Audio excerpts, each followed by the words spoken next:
Z-Back, ça va super et toi? Bah nickel. Du coup, est-ce que tu pourrais te présenter pour les gens qui te connaissent pas? Eh ben, moi, c'est Wawan Silva, le fondateur de la République de One Game. Ça fait, je dirais, une bonne dizaine d'années bientôt que je suis en poste à mon titre de fondateur. Et ben voilà quoi. Ok. Du coup, je vais commencer par une première question. Est-ce que, avec ton expérience, tu te vois aujourd'hui comme un mentor pour la nouvelle génération de micronationalistes, ou est-ce que tu as encore des objectifs personnels que t'as pas encore atteints? Je me vois pas comme un mentor, je me vois plutôt comme un, je dirais, nouveau entre guillemets. J'essaye de me faire un petit nom mais je me sens pas nécessairement en état de, je veux dire, guider les nouveaux, etc. Faut déjà d'abord que moi j'arrive à finir mes objectifs. Ok, donc tu as encore des objectifs que t'as pas encore atteints, c'est ça? C'est exact. Ok. Et c'est plutôt des trucs communautaires ou plus dans tout ce qui est politique et autres? C'est surtout en rapport avec One Game, j'ai énormément de projets à finir qui sont en retard, qui sont ci, qui sont ça. Donc d'abord me centrer sur mon pays et après voir pour guider les autres. Ok. Et c'est quoi à peu près les gros projets du coup qui sont dans les tuyaux au Endgame?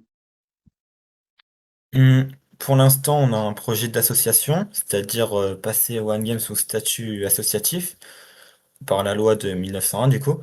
Mhm. Aussi, on essaye de contacter des petites mairies par-ci par-là dans le département de la Haute-Saône pour potentiellement faire des petits événements IRL quand on aura du budget. Et ouais, non, c'est vraiment essayer de faire une implantation IRL, quoi. Ok. Du coup, le projet IRL est vraiment au centre des préoccupations, c'est ça? Oui, c'est ça. Mais d'abord, on essaye quand même de se faire un petit cercle communautaire, mais je pense qu'en termes de membres, on est plutôt bon. On a une bonne base. Oui, c'est vrai, il y a quand même pas mal de monde sur le serveur, c'est vrai que ça aide. Oui. On va dire que depuis 2024, c'est plutôt encourageant. Oui, bah oui, du coup, oui. Parce que avec cette communauté-là, ses membres, etc., ça permet du coup d'être aussi poussé derrière, t'as des personnes derrière toi pour aussi pouvoir mener à bien ce projet d'association et autres. Exactement. Tu as vu le WoW Game évoluer depuis le début. Est-ce que selon toi, quel est le moteur principal qui fait que le WoW Game est encore attractif aujourd'hui, malgré toutes ces années? Ça pourrait sembler un petit peu égoïste, mais je pense que c'est les pleins pouvoirs fondateurs. Parce que, en fait, quand on regarde, à chaque fois qu'il y a eu un moment de blocage au niveau du gouvernement, il aura fallu que moi j'intervienne pour débloquer la situation et relancer. Donc du coup, je pense que sans ça, on serait mort, tout simplement. Mhm. Du coup, en gros, ce serait les pleins pouvoirs par l'article 40, du coup, d'ailleurs on va y revenir tout à l'heure, qui C'est attirent les exactement gens. ça. Ce serait plutôt ça. Pas forcément qui attire, mais plutôt qui permet de mettre en place les choses qui du coup attirent. Mais après, je dis pas que je suis tout seul à travailler. Je dis juste que en cas de blocage, relancer, c'est plutôt bien. Ok, donc tu te vois plutôt toi et cet article aussi de la Constitution comme un pivot pour pouvoir débloquer certaines situations et pouvoir faire en sorte du coup que le WoW Game perdure. C'est ça exactement. Ok. Et mais est-ce que tu penses que aussi d'un côté communautaire, culturel, par rapport à des événements ou autres, est-ce que c'est aussi ça qui attire ou c'est moins ça, c'est plus le côté politique? Pour moi, c'est plutôt le côté communautaire, parce que la politique, on va pas dire que c'est notre centre des priorités, vu que les institutions, il y en a pas tant que ça. Mais, les projets du coup que la politique réussit à mettre en place, oui, on peut. En fait, j'ai envie de dire que c'est un peu des deux. Ok, c'est un mélange qui fait que du coup tout cet ensemble est assez stable et attirant. Voilà, c'est exactement ça. Ok. Et toi, tu as des projets actuellement qui pourraient ramener des membres ou une nouvelle vague de personnes pour du coup alimenter cette communauté ou pas? Oui, et je suis pas tout seul sur ce coup-là. Par exemple, on a Innocent Desk qui nous aide sur le point de la langue et l'implantation IRL. Par exemple, je sais qu'au gouvernement, il est ministère de la transition IRL. Et d'un point de vue communication, c'est lui surtout qui va nous aider à faire notre image à travers les réseaux sociaux et tout. Ok. Et du coup, Donc, hmm, par rapport aux réseaux sociaux, oui. c'est quoi un peu l'approche qui est menée pour les nouvelles personnes? D'abord, essayer de mettre des réseaux un peu partout. Et par exemple Facebook et j'en passe, parce que pour l'instant on a que Instagram et Discord et c'est un peu dommage. Mais du Mhm. coup, ce serait de faire des petites vidéos au format short ou TikTok plutôt et réussir à vendre ou à une game en fait, présenter le projet, dire ce qu'on compte faire, etc. Faire des petites vidéos humoristiques. Ouais, ok, donc c'est plus vers une approche vraiment réseau, c'est pas tellement comme bah plutôt comme le fait certaines micronations déjà sur TikTok et Insta. Voilà, c'est ça. Ok. Et du coup, ce ministère de la transition IRL, il consiste en quoi globalement?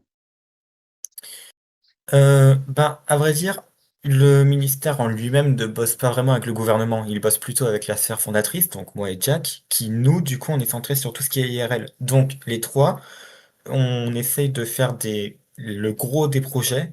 Et en bref, ils donnent beaucoup d'idées, ils donnent des points d'approche et nous, on entend et on applique, quoi. Hmm. Donc il travaille plus avec la sphère fondatrice qu'avec le gouvernement et la communauté en gros. Oui, c'est ça. Ok. Donc il a plus un rôle vraiment pour le futur, pour le projet IRL, que pour tout ce qui est communautaire et le serveur. Voilà, c'est ça. Là où le gouvernement gère plutôt ce qui est Discord, lui gère plutôt ce qui est futur et projet. Ok, je comprends. Du coup, c'est un peu sur le même thème, mais quel est ton secret pour maintenir constamment une identité, pardon, wabangamaise forte alors que le monde micronational est en constante mutation, en constant changement? J'ai pas vraiment de secret, vu que je suis pas tout seul sur ce coup. On va dire que c'est surtout la communauté qui fait que, ben, elle est attachée aux valeurs et essaye de les préserver. On va dire qu'on a une idéologie assez conservatrice, qu'on garde depuis plusieurs années désormais, et ça n'a jamais vraiment changé à travers les générations, et c'est ce qui est cool. Ok, donc cette idée conservatrice permet donc que la communauté et l'identité survivent, c'est ça? Voilà, c'est ça. Après, je ne dis pas que l'identité, elle stagne. Une identité, comme je l'ai dit, elle est faite pour évoluer. Et c'est pour moi une nation. Enfin, une nation, c'est composé de membres et chacun apporte sa pierre à l'édifice. En fait, pour moi, l'identité n'est pas faite pour être stagne, pardon. Elle est faite pour être améliorée et revendiquée, quoi. Ok. Mais est-ce que aussi ça peut être aussi légèrement problématique si jamais elle est revendiquée par des courants qui sont extrémistes ou autres, par exemple? Eh ben, si jamais on part sur des courants extrémistes, je sais que dans tous les cas, ça sera des minorités. Et puis, même, moi, je sais que, ben, du coup, l'article 40 va encore entrer en jeu. J'ai interdit les idéologies et dérives extrémistes. Ok, ouais, donc ouais, c'est une bonne mesure qui permet donc que l'identité soit sauvegardée en soi. Exactement. Est-ce que tu définirais l'article 40 comme le point central de ta politique? C'est pas évident de répondre à ça, vu que on va dire qu'il y a pas mal d'autres articles dans la Constitution qui chacun, eux, apportent leur fonctionnement. Mais, mais je dois admettre que l'article 40, on le retire et c'est pas du tout la même. Oui, la République change un peu quand même. C'est ça. En fait, on peut pas vraiment se revendiquer comme une démocratie, étant donné que nous, on est derrière avec Jack pour assurer les pleins pouvoirs. Mais on va dire qu'on essaye le plus possible de laisser la machine démocratique tourner et nous apporter notre pierre en cas de besoin, quoi. Mhm. Mais du coup, selon toi, est-ce que le One Game est un régime démocratique? Pour moi, c'est on va dire, une république semi-directe, une démocratie semi-directe à autorité fondatrice. Hmm. Parce qu'en Donc, soi, non. c'est-à-dire que, Ouais, vas-y, oui. vas-y. Non, vas-y, vas-y, continue. Oui, ok, désolé. Je disais, parce qu'en soi, semi-direct, parce que le peuple élit son gouvernement et compose dans son ensemble l'Assemblée citoyenne, mais en parallèle, la haute cour est composée de membres nommés et la sphère fondatrice est permanente et ne change pas. Hmm. Et d'ailleurs, parlons-en un peu de cette sphère fondatrice. Du coup, vous êtes combien de membres dans cette sphère? On est deux. Initialement, c'était moi et Lina. Lina, qui du coup est la cofondatrice historique depuis 2016, mais sauf qu'elle a pris sa retraite politique il y a pas très longtemps. Donc maintenant, elle nous aide en tant qu'administratrice, mais du coup, elle a abandonné son pouvoir politique. Et c'est du coup Jack the Ripper, qui succède. à l'INA par du coup sa décision Ok. lors de sa retraite. Du coup, la sphère fondatrice se compose tout le temps de deux membres, fondateurs, cofondateurs. Et du coup, cette personne-là, du coup, qui a pris la place de Lina, ça a été quoi un peu son parcours pour en arriver là? Euh, alors, Jack a fait un parcours surtout Discord. Enfin, oui, que Discord. Elle est là, il est là depuis décembre 2024. Et depuis décembre, on va dire qu'il a toujours été actif. Il a toujours apporté sa pierre, il a toujours aidé, il a toujours été là. Et on va dire que c'est le membre, un des membres piliers qui fait que on peut le considérer comme le cofondateur de la nouvelle ère de One Game, qui est du coup sur Discord. Ok. Parce que One Game avait une autre ère en dehors de Discord. Oh, il y en avait beaucoup. Il y en avait beaucoup. Depuis le 2016, de 2016 à 2022, c'était surtout l'ère IRL. Après 2022, du coup, avec le collège, le passage au collège, tout ça, on s'est beaucoup séparé avec le groupe d'amis. Donc, on est passé sur un réseau social, pour être précis, c'était WhatsApp. On a fait une approche via Discord, mais Discord, ça n'a pas trop abouti. 2023, on est resté sur WhatsApp. 2024, on est passé sur Insta. Et après Insta, on est revenu sur Discord et on en est à là où on en est aujourd'hui, quoi. Mais ce projet, du coup, il est traîné depuis longtemps, depuis quand même pas mal d'années. Euh, Ça se fait que ce projet, depuis tant d'années, attire autant de nouvelles personnes et qui donc s'investissent sur la durée. Comme par exemple, du coup, on l'a vu Jack qui a accédé à la sphère fondatrice et puis une communauté qui est vouée à se renouveler constamment. Eh ben, à vrai dire, j'ai pas trop la réponse. De 2016, bah, comme je l'ai dit, du coup, de 2016 à toute la période IRL, on est resté entre groupes d'amis. Mais je pense que c'est surtout le fait qu'on est passé sur un réseau social qui a fait qu'on a ramené des gens qui, en fait, on a ouvert les portes. Ça, on a ouvert les portes à de nouvelles personnes et c'est ça qui a fait que ça se renouvelle. Ok. Je vais repasser sur un point plus de la Constitution. Dans la Constitution en date, il y a du coup l'article qui peut être très controversé, l'article 40, qui donc, je rappelle, stipule que les membres de la sphère fondatrice possèdent tout pouvoir confondu. Et en fait, comment est-ce qu'on peut encore parler d'une nation démocratique, même si c'est semi-démocratique, alors qu'une dictature technique est directement intégrée dans la Constitution? Hmm. Eh ben, c'est pas une question facile à répondre parce que, en vrai, je m'en cache pas personnellement que c'est une dictature cachée entre guillemets. Parce que, ben, du coup, la sphère fondatrice, elle est plein pouvoir. Mais je pense qu'on peut appeler ça démocratique parce que derrière, il y a quand même tout le gouvernement, la haute cour, l'assemblée citoyenne. En fait, c'est pas nous qui faisons vivre Wargame, c'est plutôt les citoyens avec les lois qu'ils proposent, avec le gouvernement qui décide des différentes choses qui font vraiment vivre One Game. Je pense que si on garde seulement la sœur fondatrice, on avancera, mais pas beaucoup. Donc je pense que c'est surtout le fait que on laisse beaucoup de marge aux citoyens. C'est pour ça que je peux appeler ça une démocratie entre guillemets. Hmm. En gros, c'est plus un article pour toi de réserve euh, qui peut être là que dans certaines situations, plutôt qu'une dictature technique qui est directement instaurée dans la Constitution. Oui, c'est ça. Et puis des fois, bon, je l'utilise un peu à tout va. Par exemple, quand c'est trop, quand un truc est long ou qu'on bloque sur quelque chose, ben, je l'utilise sans vraiment trop hésiter. Mais sinon, pour les décisions comme un dépôt de loi, un vote et tout ça, je n'influence pas en disant ouais, par l'article 40, vous avez voté oui, mais on va faire non. Non, non, c'est s'ils disent oui, c'est oui. Est-ce que par ces utilisations un peu, comme tu l'as toi-même dit, un peu à tout va, est-ce que Mm. ce serait pas un peu mauvais entre guillemets euh, pour la situation parce que imaginons c'est utilisé dans certaines situations, certaines circonstances, etc. Et que c'est beaucoup utilisé et que ça bloque un peu le régime démocratique et que donc du coup les citoyens peuvent parfois peut-être se sentir un peu leurs décisions mis à l'écart sur certains points. Eh ben oui, oui, oui, c'est un défaut que je dois corriger. J'en avais parlé avec Lina à l'époque, mais oui, je dois me restreindre sur ça. Hmm. Donc, est-ce qu'aujourd'hui on peut parler d'une utilisation excessive de l'article 40? Excessif, peut-être pas, parce que je l'utilise pas vraiment tous les jours dès que je mange mon petit déj, quoi.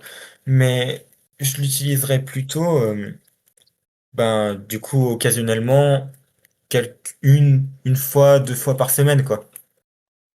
C'est quand même Je un pense rythme pas être, assez régulier, oui, hein. c'est quand même un rythme régulier, mais je, je suis pas vraiment dans l'excès. Si c'est ça, enfin, j'estime pas être dans l'excès. Et est-ce que tu as un peu une catégorie de situations, de lois ou autres, dans laquelle tu utilises cet article 40, ou c'est vraiment dans des sujets globaux et variés, genre c'est pas que sur certains thèmes précis. Il y en a plusieurs. Par exemple, sur le point de la diplomatie. Dans certains cas, je peux être amené à utiliser l'article 40 quand j'estime que vraiment les relations deviennent plus contraignantes qu'autre chose. Et pour faciliter aussi la vie qu'il y a en face, je sais pas trop comment expliquer ça. Admettons par exemple qu'une micronation en face veut couper les liens, mais ne veut un peu la flemme de lancer les procédures de son côté. Ben, moi, de mon côté, je peux leur faciliter la tâche en disant, ouais, ben, écoutez, je romps, et puis voilà, hein. Sinon, il y a, en cas de... quand la souveraineté est remise en cause, quand la souveraineté de Wargame est remise en cause, que la sécurité n'est plus trop à son maximum, je peux être amené imposer des lois à partie 40, comme par exemple mettre une douane, restreindre ci, restreindre ça, afin de mieux préserver l'intégrité de l'espace numérique, quoi. Mais pas pour embêter les citoyens. Non, non, vraiment pour éviter qu'on se fasse raid ou des trucs comme ça. Hmm. Ok. Donc c'est plus sur des sujets de diplomatie et de sécurité nationale. Oui, c'est ça. Ok. Et est-ce que, du coup, comme tu as parlé de raid, est-ce que aussi ces derniers temps, le One Game a été inquiété par des menaces de raid ou des menaces technologiques, numériques plutôt? Hmm. Eh ben, depuis 2024, on n'a jamais subi le moindre raid, la moindre attaque, le moindre ci, le moindre ça. Étant donné que tout a été préservé dans la douane ou dans la vérification de double counter, on n'a jamais subi quoi que ce soit. Mais il y a eu une fois où on s'était inquiété par un groupe de raids anglophones, mais au final c'était juste des menaces en l'air et ils ont rien fait. Ok. Et donc un peu cette force de ne pas se faire raid et de résister et aussi de ne pas avoir de menaces, en tout cas très très peu, c'est une force quand même dans le soft power One Game et quand même. Est-ce que tu penses que ça peut jouer aussi dans certaines relations diplomatiques? Eh ben oui, oui, oui, je pense que totalement ça joue parce que je sais que moi, de mon point de vue, une micronation qui se fait raid tous les 3 4 matins, c'est pas une micronation sérieuse, c'est même pas une micronation qui est bien entretenue. Donc pour moi, c'est pas une micronation avec qui on peut faire de la diplomatie sans dans le sérieux, quoi. Ok. Pour toi, il faut une souveraineté numérique dans le sens être stable numériquement dans son propre serveur et espace pour pouvoir espérer faire de la bonne diplomatie, c'est ça? Euh, ouais, souveraineté numérique quand c'est sur Discord, mais sinon souveraineté tout court quand c'est en dehors de Discord.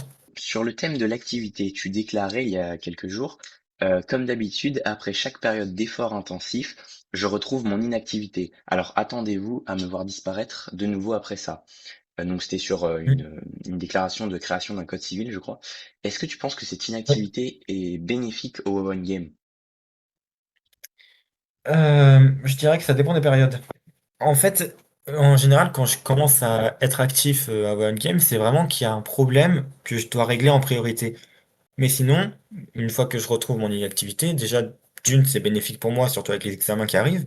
Et deuxièmement, ça permet aussi, du coup, en quelque sorte, de laisser la démocratie tourner, quoi. Donc je pense Ok. que c'est à la fois bénéfique, mais pas bénéfique quand il y a un problème. En fait, tu définis ton inactivité bénéfique pour le développement de la démocratie et autres, et aussi parce que du coup, l'article 40, entre autres, n'est pas forcément utilisé. Mais par contre, quand tu reviens, c'est qu'il y a vraiment un phénomène de crise, c'est ça? Euh, oui, oui, c'est ça. Quand il y a une crise communautaire, quand il y a une crise diplomatique, quand il y a une crise politique, c'est généralement là que je suis plus actif. Et du coup, comme tu es redevenu actif il y a quelque temps, quelle crise t'a ramené à l'activité? C'était quelle crise déjà? La crise diplomatique qu'il y avait eu vis-à-vis de la Nesquacie. Par exemple, ben, je pense que t'es pas sans savoir qu'on avait rompu les liens avec la Nesquacie. Non, non, je suis pas sans savoir. Ben, du coup, il y avait eu une petite histoire, et depuis qu'on a rompu les liens avec eux, on va dire que à droite, à gauche, ça veut rompre avec nous. Ça remet en cause notre sérieux, ça remet en cause ci, ça remet en cause ça, et en fait, on se fait dénigrer de partout. Donc, donc je suis obligé d'être là pour ben, nous faire valoir, quoi, réussir à sauver les relations que je peux, et etc. Ok, donc vraiment, la rupture diplomatique qu'il y a eu avec la Nisqually il y a quelques jours, ça a vraiment affecté la diplomatie globale du WoW Game, c'est ça? Oui, c'est ça. Mis à part pour un petit groupe de micronations qui sont totalement détachés de la Nesquacie, c'est-à-dire Darnelia, Legionaris et la Cliponie. Enfin, la Cliponie, si. Ça a quand même failli impacter parce que il y a Oussama Mamar, qui du coup est Nesquatien et cliponien, et qui a voulu totalement rompre avec nous. Mais heureusement que Martin Condor était là pour venir discuter avec moi et on a eu l'occasion de rétro-pédaler sur ça. Ok. Parce que le conflit avec la Nesquacie a aussi fait remonter des dossiers un peu plus sombres en interne. Par exemple, on a eu la divulgation de certains symboles polémiques au sein du groupe gouvernemental qui a suscité donc cette très vive réaction de plein d'autres micronations. Est-ce qu'en tant que fondateur, tu comptes protéger l'image du WoW Game et garantir que les valeurs humaines du projet resteront toujours au-dessus de toute dérive idéologique? Oui, oui, c'est un grand oui. Je compte défendre ça. Et d'ailleurs, je félicite le Premier ministre Tanay Totokad d'avoir viré le membre qui a du coup posté le symbole nazi dans le salon du gouvernement. Parce que du coup, ça montre que finalement, les idéologies extrémistes, on n'en veut pas, tout simplement. Mais on va dire que quand c'est remonté, je le savais pas avant qu'il y avait ça dans le groupe gouvernemental. Je l'ai appris seulement quand on nous a fait le reproche. Ok. Et du coup, c'est par rapport à ce symbole que toute cette crise diplomatique a été enclenchée. Non, il y avait déjà eu un problème avec Ludwig Swerker qui avait posé quelques propos problématiques sur les trans, sur les homosexuels, sur les... Ouais, il avait dit quelques propos problématiques qui n'ont pas plu à certains, je pense notamment à Sunsky ou Sama Mama. Est-ce que on peut dire que suite à énormément, je m'entends, hein, par rapport à certains comportements problématiques, du coup par rapport à des propos qui sont assez extrêmes, euh, est-ce que par rapport à ça, ça fait vaciller un peu le soft power et et la diplomatie Warren? Oui, oui. Non, et totalement, ça remet en cause ben, un peu tout en fait. En fait, j'ai remarqué que diplomatiquement, on se dit, ouais, machin a dit ça, donc ils sont tous comme ça. Alors que c'est totalement faux. Le truc, c'est que on peut pas toujours être là pour modérer. Donc du coup, quand il y a des propos, si on nous le dit pas, on peut pas savoir. C'est, en fait, je dénonce un truc diplomatiquement, c'est que on attend de tout nous balancer dans la gueule et venir nous cracher dessus pour qu'on s'en rende compte, en fait. Ouais, donc en soi, ce que tu reproches, c'est que beaucoup de gens font trop de généralités et que par rapport à seulement deux, trois membres problématiques, toute une nation est mise en cause et en fait, bah, ça fait vaciller tout le monde et ces gens-là aussi attendent un peu ces événements-là pour faire des ruptures diplomatiques, si j'ai bien compris, c'est ça? Oui, c'est exactement ça. Ok. Et puis, je sais que l'année squacie nous reprochait d'avoir, on va dire, mêlé notre nez dans leurs affaires de bannissement, alors que, je me répète encore une fois, hein, WoW Game, l'État WoW Game n'a pas pris position sur leur affaire. Je ne vois même pas pourquoi ça a été remis sur la table. Ouais, du coup, ouais, en fait, est-ce que tu trouves que ces prises de position diplomatiques-là, elles sont nécessaires ou pas? Est-ce qu'elles sont indispensables ou est-ce qu'au contraire, elles font juste vaciller votre diplomatie? Ben, du coup, comme je disais, One Game n'a pas mis son nez là-dedans. C'est moi personnellement qui a mis mon nez, qui a un peu râlé. Mais vu que moi, fondateur, ai pris la parole sur ça, et ben on considère que l'État One Game a pris position. Alors que du coup, non, One Game n'a pas pris position. Ok. Donc c'est vraiment à titre personnel que tu l'as fait, et donc d'autres gens ont fait des généralités et ont intégré l'état Ouangame dedans, c'est ça? C'est exactement ça. OK. Du coup, dans le même conflit, on a eu, un autre message qui a été révélé lors d'une discussion entre un ancien président de la République et le roi de Neustrie, comme quoi, certaines personnes faisaient de l'espionnage au Endgame, pour le compte d'autres micronations ou d'autres personnes. Est-ce que des sanctions ont été prises contre ces personnes? Eh bien, c'est encore en enquête. Je ne sais pas vraiment qui a espionné pourquoi. Euh, et puis, pour le cas de Ludwig Thurker, bien que il ait du coup contacté Stanislas de Neustrie, à ma connaissance, c'était surtout dans un intérêt de récolter des informations de la part de Stanislas. OK. Donc, en faisant entre guillemets «de l'espionnage» auprès de Stanislas, hem, il a lui-même dit qu'il faisait la taupe.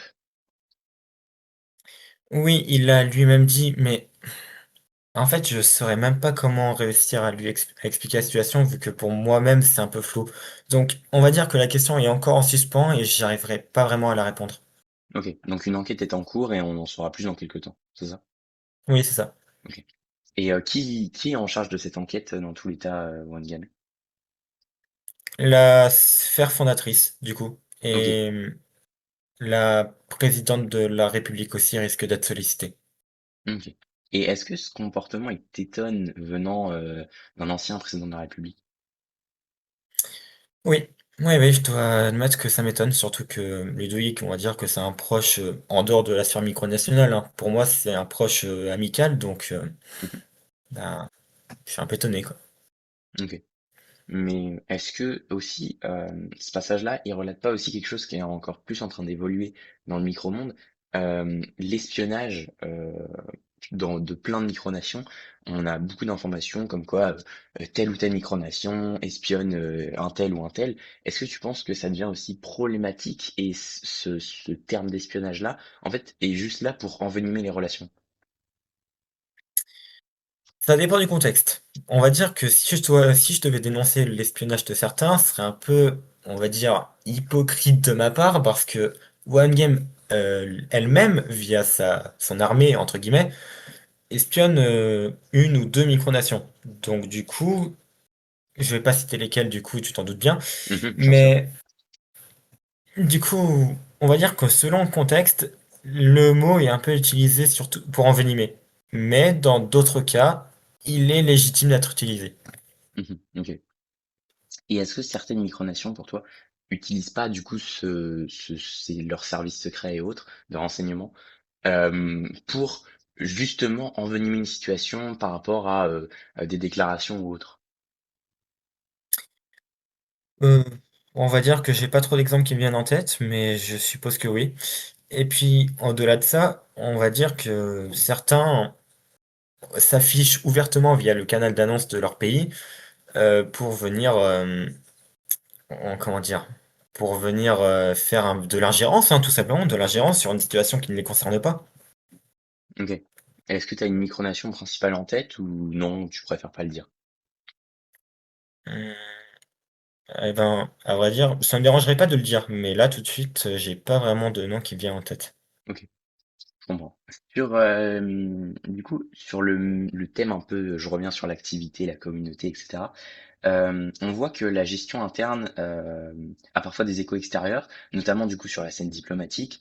Et du coup, les tensions récentes avec la Nesquacie ont mis à mal du coup vos relations. Est-ce qu'avec le recul, tu penses que cette rupture était inévitable pour protéger les intérêts du One Game ou pas? Pour moi, cette rupture, elle était nécessaire. Tout simplement, la Nesquacie et One Game ne s'entendaient plus comme avant. On va dire que l'une et l'autre avaient des valeurs qui ne correspondaient pas. Et puis moi, personnellement, on va dire que je suis pas j'apprécie pas vraiment le gouvernement de Kim, mais après, eux, c'est chez eux, hein. Mais du coup, selon moi, la rupture, elle permet aux deux d'avancer sans se taper à la figure, quoi. Ok, donc c'était plus une rupture un peu de survie que que vraiment problématique, liée à des problèmes. Oui, c'est ça. Ok. Et est-ce que, du coup, vos gouvernements, votre modération ou autres, ont été en collaboration? Je veux dire, est-ce que ces tensions sont là depuis un certain temps, ou est-ce que c'était vraiment soudain?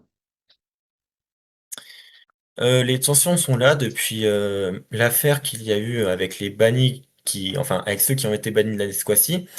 Du coup, vis-à-vis comme quoi j'aurais pris position et tout. Bah oui, du coup j'ai pris position, mais comme quoi One Game a pris position. Euh, du coup, depuis ce temps-là, entre One Game et la Nesquacie, il y a eu, ben, ça s'est dégradé jusqu'à en arriver à la version que tu connais aujourd'hui, quoi. Mhm, ok.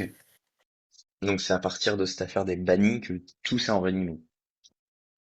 C'est exactement ça. Et pour aller encore plus loin, je dirais même que c'est depuis l'élection de Kim Dong-dae. Ok. Et toi, qu'est-ce que tu reproches à cette élection ou à ce gouvernement? Si t'as des reproches, bien évidemment. Enfin, à vrai dire, j'en ai. C'est, c'est trop restreint. Je dirais que leur gouvernement est trop restrictif, Dans le sens des de membres mon point de vue. ou des places? Dans le, ben, dans le sens des places, dans le sens des membres, dans le sens que, ben là, je parle du coup personnellement en tant que Wawan, pas en tant que Mhm. fondateur OneGame, mais, ou même, pour aller plus loin, en tant que citoyen nesquatien. Euh, je trouve que c'est toujours les mêmes qu'on voit en Esquacie. C'est toujours les mêmes qu'on voit au pouvoir et il n'y a pas de renouvellement. Donc est-ce que pour toi, on peut parler aussi d'une certaine forme d'élitisme là-bas ou pas? Oui, oui, oui, je le dis, c'est totalement une forme d'élitisme, selon moi. Ok, ok, ok. Donc tout ça, ça a Et mené à ce que vos relations du coup se dégradent. oui, c'est ça. C'est parti de rien, mais ça s'est envenimé avec le temps. Si demain tu décidais de passer la main, est-ce que tu as déjà commencé à former quelqu'un pour prendre ta relève, ou est-ce que le projet est trop lié à toi pour survivre sans toi? Je parle bien sûr du Warren Game. Hum, pour l'instant, je dirais que je suis vraiment primordial pour que ça continue. Mais je cache pas l'idée de passer la main à quelqu'un. Je ne sais pas encore qui, je ne sais pas encore comment, mais je garde l'idée dans un coin de ma tête. Ok, donc est-ce qu'on pourrait dire que les candidatures entre guillemets sont ouvertes? Non, elles sont en projet. Pour toi, le projet aussi, est-ce que tu comptes l'amener jusqu'à quel point? Parce qu'on sait qu'il y a le projet physique IRL qui prend énormément de place, qui va en prendre de plus en plus, mais vers où? C'est quoi la finalité du projet? Pour moi, la finalité, ce serait d'arriver à un truc similaire à... Je ne sais pas si tu connais la République du Sogé ou Sealand. On sait si je connais, ouais. Je connais le nom. Ben, si tu connais les deux, la finalité serait d'avoir un sorte de petit morceau de territoire et de pouvoir faire des événements, pouvoir le faire fonctionner, le faire vivre. C'est ça la finalité finalement. Est-ce que est-ce que c'est un peu, entre guillemets, un rêve, ou est-ce que c'est un peu un objectif généralisé aussi dans le micro-monde, selon toi, pour d'avoir un petit terrain de terre et de finir comme Sealand, etc. Pour moi, c'est un objectif généralisé. Genre, pour moi, toutes les micronations veulent en arriver à ce niveau-là, sauf celles qui n'ont pas vraiment d'avenir. Mais pour moi, il y en a vraiment peu qui ont compris comment y parvenir et qui mettent vraiment les choses en place. Pour ce qui est de One Game, je pense que à la fois c'est un rêve parce que financièrement, évidemment, il faudrait qu'on soit tous à l'aise, mais je ne cache pas que c'est faisable. Moi, j'y crois en tout cas. Ok. Donc t'as vraiment la conviction d'aller jusqu'au bout. Voilà, c'est exactement ça. Je ne sais pas si je vais l'accompagner jusqu'au bout, mais je sais que je vais beaucoup l'accompagner pour arriver à cet objectif. Ok, donc tu n'exclus pas que dans l'avenir, le projet du One Game en version IRL continue sans toi. Exactement. Ok, donc là, c'est-à-dire à tout moment, je dis ça, mais je pense que ce sera quand même assez tard, bah, plus tard, tu pourrais quitter le navire. Oui, c'est ça. Et du coup, je reprends un peu ma question de début, cette forme de cette chose de former quelqu'un pour prendre la relève et tout, est-ce que tu as déjà quelqu'un en tête ou un objectif en tête que quelqu'un reprenne, ou est-ce que ça se fera avec le temps et tu sais pas encore? Au départ, je pensais à Lina, mais Lina a déjà quitté le navire, donc du coup, j'ai plus vraiment de nom en tête. Si tu devais donner une raison à un nouveau de rejoindre le Wowing Game aujourd'hui, quelle serait ta promesse ou l'expérience unique que tu lui proposerais? Une expérience unique. Je dirais qu'on a une richesse culturelle et c'est une chance pour une micronation d'avoir autant de culture. Et que la promesse que je peux faire, c'est que chaque nouveau peut apporter sa pierre au projet finalement et former à la fin quelque chose de grand. Bah, ce sera Mm. tout pour moi. Merci beaucoup hein, d'avoir accepté cette demande d'interview. Et puis bah merci Ben, au pour tes plaisir. réponses et ton temps. C'est avec plaisir.